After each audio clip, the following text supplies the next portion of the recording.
Good morning, children. I am Almaz Beg before you, and in today's class, I am going to teach you lesson 2.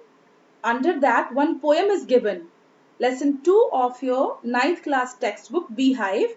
Beehive का lesson 2 हमने पूरा किया, जिसमें part 1, part 2 दोनों हम कर चुके हैं. उसी के अंदर एक poem दी गई है और उस poem का नाम है Wind. आज हम उस poem को focus करेंगे. Let's have on your screen. ये जो poem है Wind, आप देखिए, I am going to read and explain you. The wind blows strongly and causes a lot of distraction. How can we make friends with it?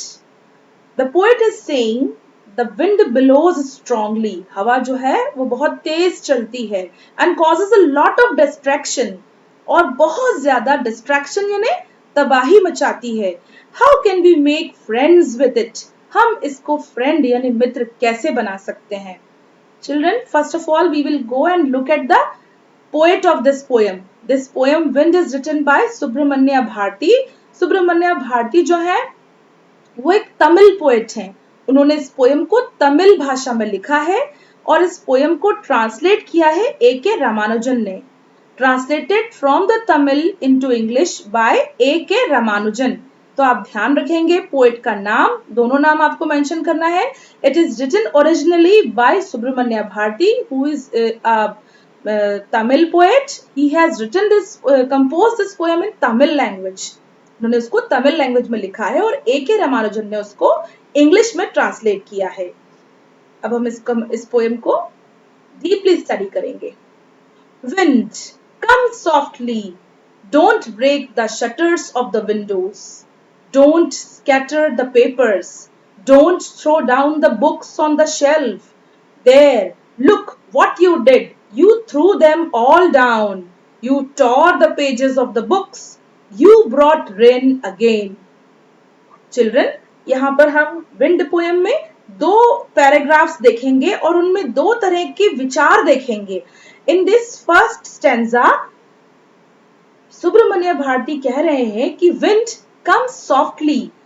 हवा से बात कर रहे हैं, विंड से बात कर रहे हैं डायरेक्टली और उससे कह रहे हैं कि यू कम सॉफ्टली, धीरे धीरे आओ. विंड कैसे आती है? तेज आती है. यहाँ ऊपर हमने पढ़ा कि स्ट्रांगली, बहुत तेज आती है. तो वो हवा से ये विनती कर रहे हैं कि तुम धीरे आओ. और आगे कह रहे हैं don't break the shutters of the windows. जो विंडोज हैं, जो खिड़कियां हैं, उनमें जो शटर्स लगे हुए हैं उनको ब्रेक मत करो. Don't break the shutters of the windows. Don't scatter the papers. जो पेपर रखे हुए हैं, यानी तुम्हारी जो स्पीड है, जो विंड की जो स्पीड है वो इतनी तेज है. उसके पहले तो वो कह रहा है कि तुम धीरे धीरे आओ. तुम क्यों धीरे धीरे आओ? क्योंकि तुम ये सब करती हो, ये सब मत करो. तो क्या करती हो? What are the works? कौन से काम है जिनके बारे में बताया गया है? You break the window shutters. तुम विंडो शटर्स को ब्रेक कर देती हो, तो ऐसा मत करो. Don't scatter the papers. Scatter का मतलब है बिखराना, फैलाना. तो जो पेपर्स हैं उनको मत फैलाओ, तुम्हारी स्पीड बहुत तेज है.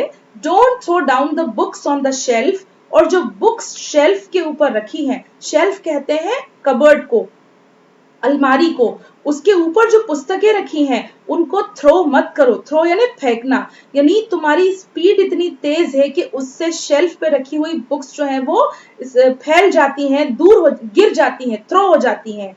There, look what you did. देखो वहां तुमने क्या कर दिया है. You throw them all down. तुमने इन पेपर्स को, इन विंडोज के शटर्स को और इन शेल्फ में रखी हुई बुक्स को सबको थ्रू कर दिया है. थ्रू यानी तुम इन सबको फेंक चुकी हो. ऑल यानी सबको. You tore, TORE, you tore the pages of the books. और जो ये शेल्फ में जो बुक्स रखी थी, जब ये गिरी नीचे तो इनके जो पेजेस थे वो टोर हो गए हैं. TORE, टोर, टोर यानी फटना. पेजेस उनके फट गए हैं. You brought rain again. और तुम्हारी स्पीड इतनी तेज थी कि तुम्हारे बहने से तेज फिर से वापस रेन यानी बारिश आ गई है. अगेन यानी दोबारा. ब्रॉट यानी ले आई. तुम दोबारा से बारिश को तुमने लाके प्रस्तुत कर दिया है, यानी बारिश होने लगी है तुम्हारे हवा के प्रेशर से, उसके दबाव से. नाउ तो चिल्ड्रन यू कैन सी यहाँ पर जो पोयम के जो वर्क्स, जो विंड के जो वर्क्स बताए हैं, वो बताए हैं कि when the wind blows strongly, जब विंड स्ट्रांग होती है, बहुत तेज होती है, तो उसके द्वारा जो डिस्ट्रैक्शंस होते हैं, जो तबाही होती है, उसके बारे में यहाँ बताया गया है।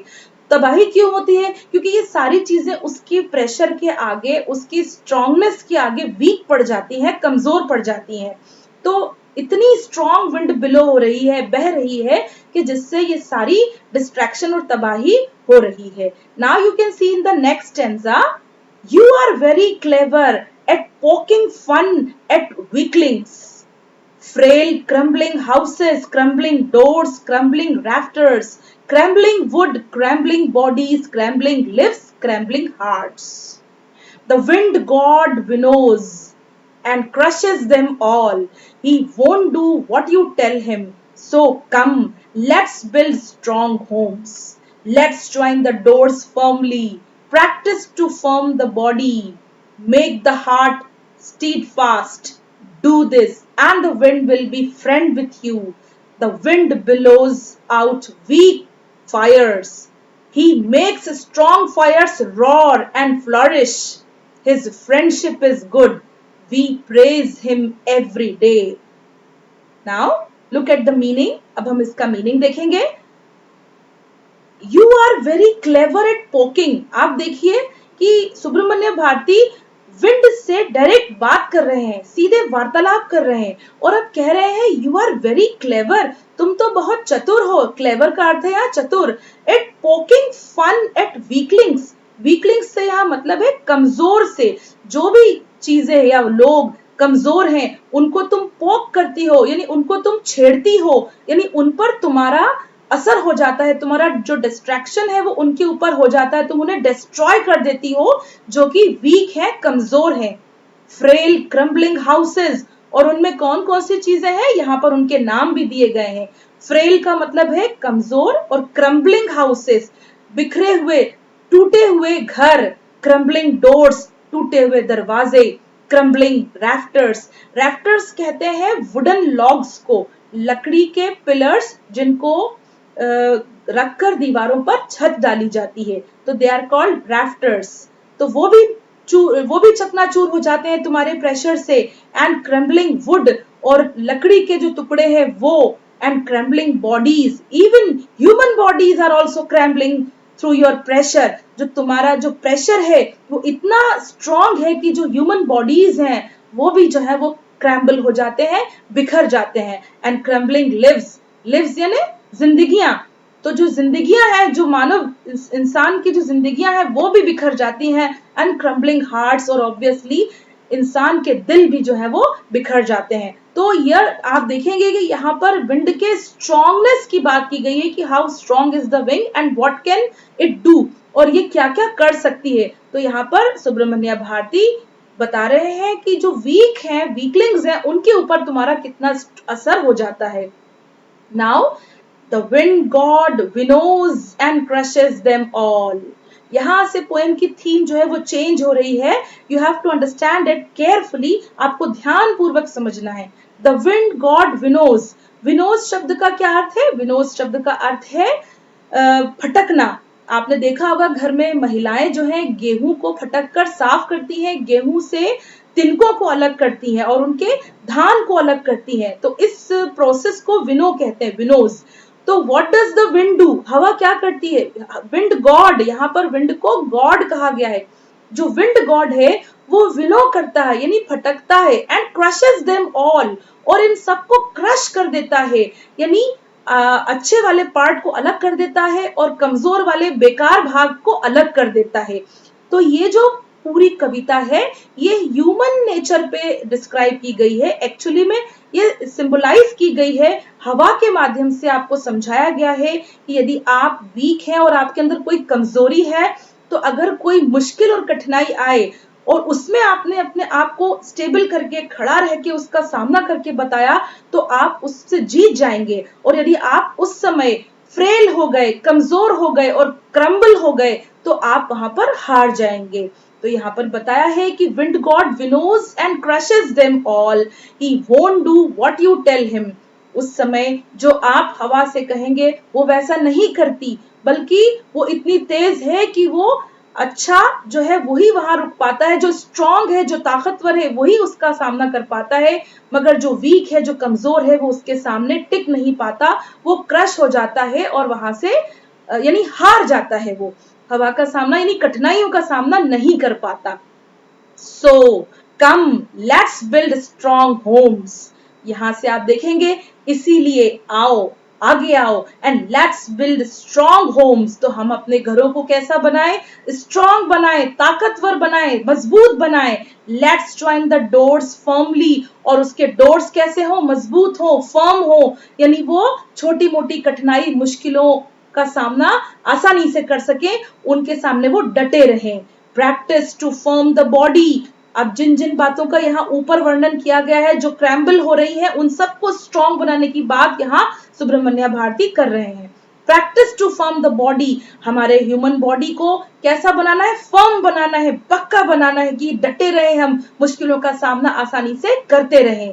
Make the heart stead fast, और जो हमारे हार्ट्स हैं उनको हम स्टीड फास्ट बनाएं, यानी मजबूत बनाएं कि वो छोटी मोटी मुश्किलों और कठिनाइयों का सामना आसानी से कर सकें। The wind blows out weak fires, और आप तो जानते ही हैं कि जो हवा है, विंड है, वो बिलो कर देती है वीक फायर्स को। जो फायर यानी आग, जो आग कमजोर होती है, वीक होती है, उसको हवा जो है वो अपने साथ उड़ाकर ले जाती है। बिलो यानी बहना, उड़ा के ले जाना। He makes strong fires roar and flourish. लेकिन उसका ऑपोजिट देखिए, जो फायर, जो आग स्ट्रांग होती है, जो तेज होती है, जो शक्तिशाली होती है, जो विशाल होती है, ऐसी फायर को हवा क्या करती है? वो उसको रॉर करती है, यानी वो उसको और चिंगारी देती है, और ज्वाला देती है, और उसको फ्लरिश करती है। फ्लरिश का मतलब होता है पनपना, यानी जो स्ट्रॉन्ग फायर होती है वो ठहरी रहती है, थमी रहती है, और बढ़ जाती है, और तेज जलने लगती है। और उसके कंपैरिजन में उसका जस्ट अपोजिट जो वीक फायर होती है, कमजोर होती है, वो हवा से बुझ जाती है, उसके साथ वो गायब हो जाती है।